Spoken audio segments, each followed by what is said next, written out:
Location గురించి first క్లియర్గా మాట్లాడుకుందాం. రియల్ ఎస్టేట్లో బిగ్గెస్ట్ ఫ్యాక్టర్ ఏంటి అంటే లొకేషన్. సెకండ్ ఫ్యాక్టర్ కూడా మనకి లొకేషన్. ఈ వెంచర్కి మెయిన్ ప్లస్ పాయింట్ ఏంటి అంటే Khammam to Yellandu 100 feet main రోడ్కి వెరీ నియర్ అనమాట.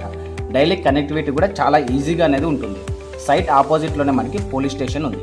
వాకింగ్ డిస్టెన్స్లోనే మనకి ఎంపీడీఓ ఆఫీస్, అలాగే ఎంఆర్ఓ ఆఫీసు, రైతు బంధు వేదిక కూడా చాలా నియర్లోనే ఉంటుంది. ఇది క్యాజువల్ ఏరియా కాదు, గవర్నమెంట్ యాక్టివిటీ ఎక్కువ ఉండే జోన్. గవర్నమెంట్ ఆఫీసర్స్ ఉన్న ప్లేస్లో ఫ్యూచర్ డెవలప్మెంట్ స్పీడ్గా ఆటోమేటిక్గా పెరిగిపోతాయి. ఫ్యామిలీస్ ఫ్లాట్ కొనడానికి ఇప్పుడు చూస్తున్న మెయిన్ పాయింట్ ఏంటి అంటే స్కూల్స్, హాస్పిటల్స్, ఫ్యూచర్ సేఫ్టీ. ఈ వెంచర్కి వెరీ నియర్లోనే మనకి స్వామినారాయణ ఇంటర్నేషనల్ స్కూల్ ఉంది. అలాగే ఇంటిగ్రేటెడ్ స్కూల్ అనేది ఇస్కాన్ టెంపుల్ కూడా వస్తుందన్నమాట. మరో విషయం ఏంటంటే గవర్నమెంట్ మెడికల్ కాలేజ్ కూడా జస్ట్ మనకి 2 కిలోమీటర్ డిస్టెన్స్లోనే మనకి ఈ ప్రాజెక్ట్కి చాలా నియర్లోనే ఉంటుంది.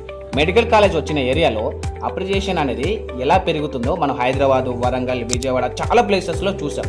ఎగ్జాంపుల్, మెడికల్ కాలేజ్ వచ్చాక నియర్ బైలోనే ల్యాండ్ రేట్ అనేది 2x నుంచి 4x అయిన ఏరియాస్లో చాలా ఉన్నాయి.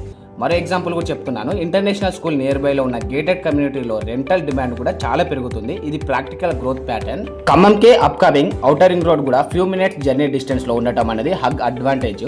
చాలా మంది ఇప్పుడు ఔటర్ రింగ్ రోడ్ ఇంపాక్ట్ ని లైట్ తీసుకుంటున్నారు. బట్ రియాలిటీ ఏంటి అంటే ఔటర్ రింగ్ రోడ్ వచ్చిన తర్వాత కనెక్టివిటీ చేంజ్ అవుతుంది, ల్యాండ్ వాల్యూ ప్యాటర్న్ చేంజ్ అవుతుంది, కమర్షియల్ యాక్టివిటీ కూడా ఇంక్రీజ్ అవుతుంది. హైదరాబాద్ లో ఔటర్ రింగ్ రోడ్ ముందు ఉన్న price and outer ring road వచ్చిన తర్వాత ఉన్న ప్రైజెస్ కంపేర్ చేస్తే డిఫరెన్స్ అనేది మీకు ఈజీగా అర్థమవుతుంది. ఖమ్మం కూడా ఏంటంటే స్లోగా ఆ డైరెక్షన్ లో వెళ్తుంది. ఈ ఏరియాలో బిగ్గెస్ట్ ఫ్యూచర్ అట్రాక్షన్ ఏంటి అంటే 21.20 ఎకర్స్ లో అప్కమింగ్ స్పోర్ట్స్ హబ్ అనేది ఖమ్మంకి వస్తుందన్నమాట. ఎస్టిమేటెడ్ ప్రాజెక్ట్ వాల్యూ అరౌండ్ మనకి 92 crores అనేది ఉంది. ఇది స్మాల్ డెవలప్మెంట్ కాదు. స్పోర్ట్స్ ఇన్ఫ్రాస్ట్రక్చర్ కూడా వచ్చిన ఏరియాలో క్రౌడ్ ఇంక్రీజ్ అవుతుంది, కమర్షియల్ యాక్టివిటీ అనేది ఇంక్రీజ్ అవుతుంది, రెంటల్ డిమాండ్ అనేది పెరుగుతుంది, ల్యాండ్ డిమాండ్ కూడా ఆటోమేటిక్గా స్ట్రాంగ్ అవుతుంది. మీకు తెలుసా, లాంగ్ టర్మ్ ఇన్వెస్టర్స్ ఈ టైప్ ఫ్యూచర్ డెవలప్మెంట్ ని చూసి ఇన్వెస్ట్ చేస్తున్నారు. ఈ ప్రాజెక్ట్ నియర్ లోనే మనకి ఇస్కాన్ టెంపుల్ ఉండటం కూడా మంచి ప్రీమియం వాల్యూని క్రియేట్ చేస్తుంది. పీస్ఫుల్ అట్మాస్ఫియర్ తో పాటు ఏంటంటే గుడ్ కమ్యూనిటీ ఎన్విరాన్మెంట్ కూడా ఉంటుంది. ఫ్యూచర్ కల్చర్ కూడా మనకి ఇంపార్టెన్స్. ఈ ఫ్యాక్టర్ లగ్జరీ కమ్యూనిటీస్ కి చాలా ఇంపార్టెంట్. ఇంకా బిగ్గెస్ట్ ప్లస్ ఏంటి అంటే నియర్ బై లోనే మనకి గవర్నమెంట్ ల్యాండ్ కూడా ఉంది. గవర్నమెంట్ ల్యాండ్ ఎక్కువగా ఉండే ఏరియాస్ లో ర్యాండమ్ గా ఇల్లీగల్ కన్స్ట్రక్షన్స్ అనేది చాలా తక్కువగా ఉంటాయి. ప్లానింగ్ కంట్రోల్ గా ఉంటుందన్నమాట. ఇప్పుడు ప్రాజెక్ట్ గురించి మాట్లాడుకుందాం. ఇది జస్ట్ పేపర్ వెంచర్ అయితే కాదు. ఆల్రెడీ ఇక్కడ fully gated community, current poles కూడా మనకి కంప్లీట్ అయ్యాడు, డ్రైనేజ్ వర్క్ కూడా కంప్లీట్ అయిపోయింది, 30 ఫీట్ రోడ్స్ అలాగే 40 ఫీట్ రోడ్స్ కూడా కంప్లీట్ అయిపోయినాయి. చాలా వెంచర్స్ లో బ్రోచర్స్ లో మాత్రమే ఉంటాయి, కానీ ఇక్కడ ఫిజికల్ గా డెవలప్మెంట్ అనేది విజిబుల్ గా ఉంది. ఈ ప్రాజెక్ట్ లో ఆల్రెడీ డూప్లెక్స్ హౌస్ అనేది ఉంది. ఇంకో కస్టమర్ కన్స్ట్రక్షన్ కూడా స్టార్ట్ చేస్తారు, అది మీరు వీడియోలో చూడొచ్చు క్లియర్ గా. అండ్ ఇంట్రెస్టింగ్ పాయింట్ ఏంటి అంటే ప్లాట్స్ కొన్న వాళ్ళలో business mans, teachers, government employees, MRO level officers, professionals, families ఈ టైప్ కమ్యూనిటీ ఉన్న ఏరియాలో ఫ్యూచర్ లో ఇంకా ప్రీమియం గా మారుతాయి.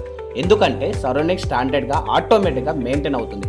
ర్యాండమ్ లో క్వాలిటీ డెవలప్మెంట్ ఛాన్సెస్ అనేది తక్కువ. ఈ ప్రాజెక్ట్ లో ఆల్రెడీ మనకి 90% కూడా క్లోజ్ అయిపోయినాయి. జస్ట్ మనకి 5 నుంచి 6 ఫ్లాట్స్ వరకు మాత్రమే ఉన్నట్టున్నాయి. అవి కూడా జస్ట్ 200 స్క్వేర్ యార్డ్స్ నుంచి 250 స్క్వేర్ యార్డ్స్ వరకు మాత్రమే ఉన్నాయన్నమాట. ప్రైస్ కూడా మనకి ఏంటంటే గజం వచ్చేసి 16,500 మాత్రమే చెప్తున్నారు. ఇది ఫిక్స్డ్ ప్రైస్ అయితే కాదు, ఖచ్చితంగా అనేది నెగోషియబుల్ అనేది ఉంటుంది. ఒకసారి మనం ఇన్వెస్ట్మెంట్ యాంగిల్లో చూసుకున్నాము. రియల్ ఎస్టేట్ లో అప్రిసియేషన్ రావాలి అంటే 3 థింగ్స్ అనేది compulsory. First one strong road connectivity, second one government development, third one premium residential demand. ఈ 3 ఫ్యాక్టర్స్ ఇక్కడ క్లియర్ గా కనిపిస్తున్నాయి. ఇది షార్ట్ టర్మ్ బయర్స్ కోసం కాకుండా ఏంటంటే 3 to 5 ఇయర్స్ లో పేషెన్సీ ఉన్న స్మార్ట్ ఇన్వెస్టర్స్ కి స్ట్రాంగ్ ఆప్షన్ అవ్వచ్చు. మీరు ఫ్యూచర్ గ్రోత్ ఏరియాలో ప్రీమియం కమ్యూనిటీలో ప్లాట్ కోసం చూస్తున్నట్లయితే డెఫినెట్లీ ఈ వెంచర్ ఒకసారి సైట్ విజిట్ అనేది చేయండి. వీడియోలో డైరెక్ట్ గా మీకు ఓనర్ నెంబర్ ఇచ్చాను, please contact the owner number. ఈ వీడియో కనుక మీకు నచ్చినట్లయితే ఖచ్చితంగా లైక్ చేయండి. మీ ఫ్రెండ్స్, రిలేటివ్స్ ఎవరైనా సరే ఒక మంచి ప్రాపర్టీ కోసం చూస్తున్నట్లయితే ఈ వీడియోని మాత్రం ఖచ్చితంగా వాళ్ళకి షేర్ చేయండి. ఇలాంటి మంచి ప్రాపర్టీస్ ఏంటంటే మన ఛానల్లో రోజుకొకటి అప్లోడ్ అవుతాయి. సబ్స్క్రైబ్ చేసుకుంటే రోజుకొక వీడియో అనేది మీరు చూడొచ్చు.